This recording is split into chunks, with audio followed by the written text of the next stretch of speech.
இன்றே டவுன்லோட் செய்து உங்கள் ஃபேவரட் ஷோக்களை என்ஜாய் பண்ணுங்க. சரியோ தப்போ, உங்க பொண்ணு இந்த வீட்டுல கொஞ்ச நாள் வாழ்ந்திருக்கா. அந்த மரியாதைக்காக தான் உங்களை உட்கார வச்சு பேசிக்கிட்டு இருக்கேன். இது பெரிய குடும்பம். இந்த வீட்டுல வாழ முடியாதுன்னு உங்க பொண்ணு கோச்சிக்கிட்டு போனா இந்த ஊர் உலகம் எங்களை பத்தி என்ன பேசும்?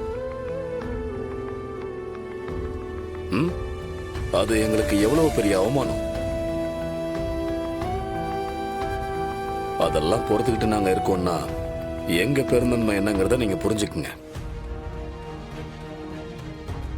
இதுக்கப்புறம் இது சம்பந்தமா என்கிட்ட பேச வராதீங்க.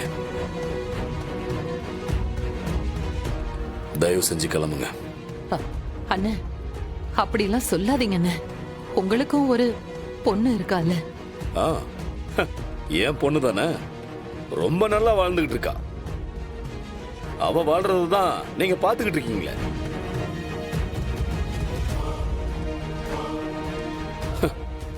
எங்க மனசை கிளறாதீங்கம்மா. தயவு செஞ்சு கிளம்புங்க. சரியா வராது இது. இதுக்கப்புறம் தான் எங்க பிள்ளைக்கு ஒரு சரியான வாழ்க்கையை அமைக்கிறத பத்தி நாங்க யோசிக்கணும்.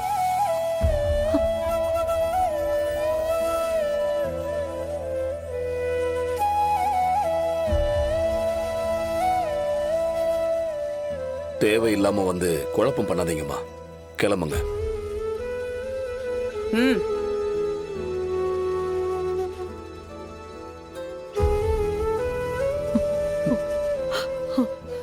லட்சுமி, போலவா?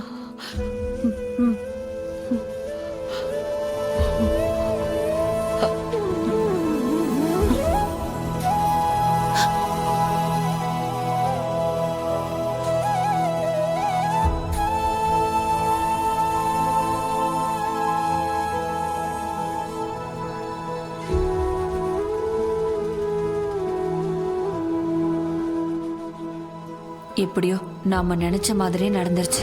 உன் அம்மா தான் இங்க வந்து என் பொண்ணோட வாழ்க்கையை காப்பாத்தி கொடுங்கன்னு கேக்குறாங்க. இதெல்லாம் நடக்க கூடாதுன்னு நான் உங்ககிட்ட முன்னாடியே சொல்லிருக்கேன்ல. மாமா, சத்தியமா சொல்றேன் மாமா, நான் அம்மாவை அனுப்பல.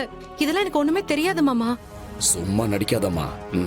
இத்தனை நாள் என் புள்ள உள்ள இருக்கும்போது பேச முடியாம இப்ப அவன் வெளியில வந்த உடனே உங்க அம்மாவை தூது அனுப்புறீங்களா? இந்த பார், இந்த குடும்பத்துக்கும் என் பிள்ளைக்கும் உனக்கும் எந்த சம்பந்தமும் இல்லைன்னு சத்தியம் பண்ணி எழுதி கையெழுத்து போட்டு கொடுத்துருக்க. அத நீ கடைசி வரைக்கும் ஃபாலோ பண்ணா மட்டும்தான் வெற்றி வெளியில சுதந்திரமா நடமாடுவான். அத மீறி ஏதாவது தப்பு பண்ணன்னு வை, அப்புறம் அவனை நான் என் புள்ளன்னு கூட பார்க்க மாட்டேன். உன் கூட சேர்ந்து வாழ்றவன் எனக்கு வேண்டாம். அவன் ஜெயிலேயே இருக்கட்டும். தீர்ப்பு இன்னும் முழுசா சொல்லல, அத மறந்துடாத. என் புள்ள வெளியில இருந்து வாழணுமா இல்ல ஜெயிலே போய் கஷ்டப்படணுமான்னு நீயே முடிவு பண்ணிக்க.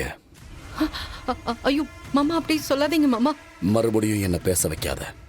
அது உனக்கும் நல்லதில்ல.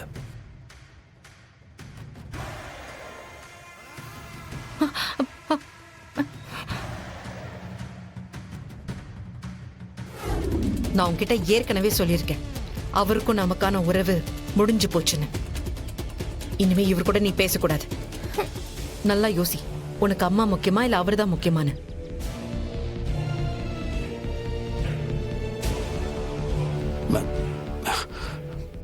மேடம், எம்மன் இருக்க கோத்துல எம்மன் டியப்பா பார்த்துட்டுறீங்க. அவ ஏன் குழந்தை, நான் அவகிட்ட என்ன வேணாலும் பேசுவேன். அத கேட்கிற உரிமை உங்களுக்கு இல்ல. நான் அவளை திட்டத்துக்கு காரணமே நீங்க தான். உங்களை விட்டு நாங்க தான் முழுசா வந்துட்டோம்ல. இப்படி திரும்ப திரும்ப வந்து தொந்தரவு பண்ணிட்டு இருக்கீங்க நீங்க. மேடம், நீங்க என்ன அப்படியே தூக்கி போட்டாலும் என்னால இருக்க முடியல மேடம். நீங்க இல்லாம தியா பாப்பா இல்லாம என்னால இருக்க முடியல மேடம். எப்படி மேடம் என்னால மறக்க முடியும்? மறந்துதான் ஆகணும். நான் கடைசி தடவையா சொல்றேன், என்னையும் தியாவையும் பாக்குறதுக்கு வராதீங்க. மேடம், அப்படிலாம் பேசாதீங்க மேடம். மேடம், எந்த பிரச்சனை இருந்தாலும் எந்த கோபம் வந்தாலும் அதை பேசி தீர்த்துக்கலாம் மேடம். மேடம், நீங்க இப்படி இப்படி வேணாம் தூக்கி போடும்போது எனக்கு ரொம்ப கஷ்டமா இருக்கு மேடம். எனக்கு அவ குழந்தை மேடம், அவனாலையும் நான் இல்லாம இருக்க முடியாது மேடம், என்னாலையும் அவன் இல்லாம இருக்க முடியாது மேடம். ஆனா நீங்க இனிமே அவங்க கிட்ட பேச மாட்டா, உங்களை நினைக்கவும் மாட்டா. போதுமா? ப்ளீஸ் எங்களை விட்டு போயிடுங்க. இனிமே எங்க பின்னாடி வந்தீங்கன்னா நான் போலீஸ்ல கம்ப்ளைண்ட் கொடுத்துருவேன். அதையும் மீறி எங்களை டார்ச்சர் பண்ணீங்கன்னா உங்க கண்ணே படாம நானும் தியாவும் எங்கேயாவது போயிடுவோம். அதுக்கப்புறம் எங்களை தேடினாலும் நாங்க யாரும் கிடைக்க மாட்டோம்.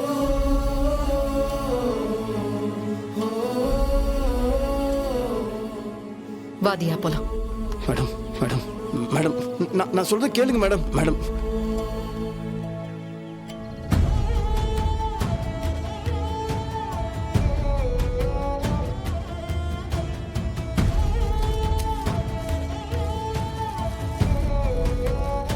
இது பாருமா, நான் இது ஏன் வீடுன்னு நினைச்சு என் குழந்தைய கூட்டிட்டு வந்திருக்கேன். அப்படி இல்லைன்னா சொல்லுங்க, நான் வேற ஏதாவது பாத்துக்கிறேன். ஐயோ, ஏன்டி இப்படி எல்லாம் பேசுற? இதுதான் என் முடிவுன்னு எல்லார்கிட்டயும் சொல்லிட்டேன்.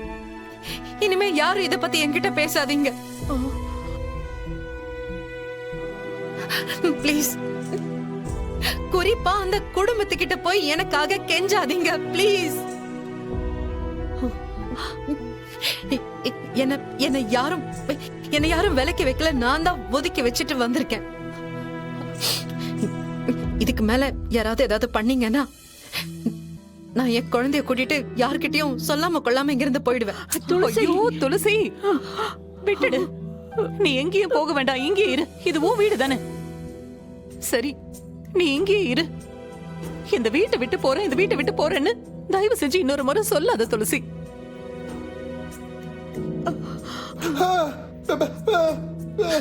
என்னால தாங்க முடியல.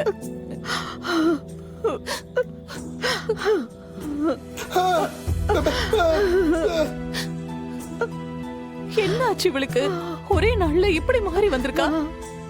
எனக்கும் அதுதாம்மா புரியல. என்ன நினைச்சுக்கிட்டு இருக்கீங்க? உங்க கம்பெனில வேலைக்கு சேர்ந்தா என்ன வேணாலும் செய்வீங்களா? என்ன நான் உங்ககிட்ட வாங்கின பணத்தை ஏமாத்திட்டு போயிடுவேன்னு நினைச்சீங்களா? ஒரு வேலையை கொடுத்து ஒரு அக்ரிமெண்ட் போட்டு என்ன அடிமையா இந்த ஆபீஸ்ல நடத்தலான்னு பாக்குறீங்களா? யாரு? நானா? இங்க பாருங்க, நீங்க நினைக்கிறதெல்லாம் நடக்காது. எனக்குன்னு சுதந்திரம் இருக்கு. எனக்கு பிரச்சனைனா நான் லீவ் எடுப்பேன், ஆபீஸ்க்கு வராம இருப்பேன். அதெல்லாம் கொஸ்டின் பண்றதுக்கு உங்களுக்கு எந்த உரிமையும் இல்ல. ஏய், என்ன அஞ்சலி, என்ன பேசுற? எனக்கு ஒண்ணுமே புரியல. ஹே, பண்றதெல்லாம் பண்ணிட்டு எதுவும் தெரியாத மாதிரி நடிக்காதீங்க. என்ன பார்த்தா பணத்தை வாங்கிட்டு ஏமாத்துற ஆள் மாதிரி தெரியுதா என்ன? அஞ்சலி, என்ன நடந்துச்சுன்னு கரெக்டா சொல்லனா எனக்கு சத்தியமா புரியாது. நிறுத்துங்க.